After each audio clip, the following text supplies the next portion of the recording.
रूस के राष्ट्रपति व्लादिमीर पुतिन एक बार फिर भारत दौरे पर आने वाले हैं 4 और 5 दिसंबर को। लेकिन क्या आपने कभी गौर किया है कि पुतिन जब भी भारत आते हैं तो ज्यादातर दिसंबर में ही क्यों आते हैं? आज हम आपको बताएंगे इस रणनीतिक टाइमिंग के पीछे की बड़ी वजह। भारत और रूस दशकों पुरानी रणनीतिक साझेदारी और इसी साझेदारी को आगे बढ़ाने के लिए रूसी राष्ट्रपति व्लादिमीर पुतिन एक बार फिर भारत आने वाले हैं। 4 और 5 दिसंबर को दिल्ली में उनकी मौजूदगी को लेकर तैयारियां चरम पर हैं।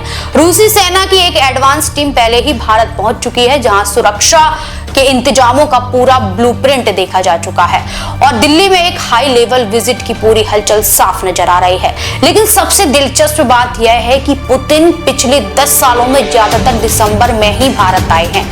अगर उनकी हिस्ट्री देखें तो दिसंबर 2002 में वो आए, उसके बाद दिसंबर 2004, फिर दिसंबर 2012 और फिर दिसंबर 2014, फिर उसके बाद दिसंबर 2021 और अब दिसंबर 2025 में।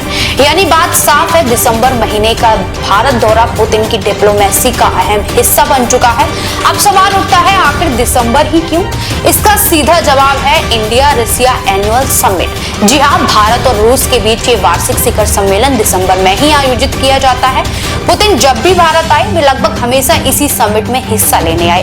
भारत और रूस के बीच रक्षा, ऊर्जा, अंतरिक्ष और टेक्नोलॉजी से जुड़े बड़े फैसले इसी समिट में होते हैं और इसीलिए इस महीने को दोनों देश बेहद महत्वपूर्ण मानते हैं।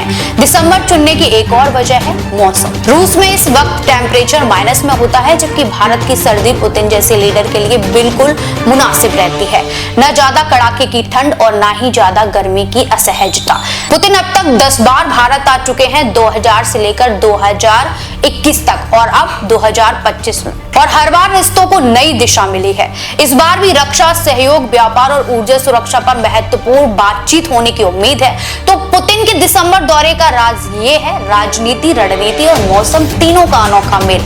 4 और 5 दिसंबर को होने वाली इस हाई प्रोफाइल विजिट पर दुनिया की नजरें होंगी और भारत रूस रिश्तों पर एक और अहम अध्याय लिखा जाएगा। देश विदेश की तमाम बड़ी खबरों के लिए देखते रहें किनी टाइम्स। वीडियो को लाइक करें, चैनल को सब्सक्राइब करना ना भूलें।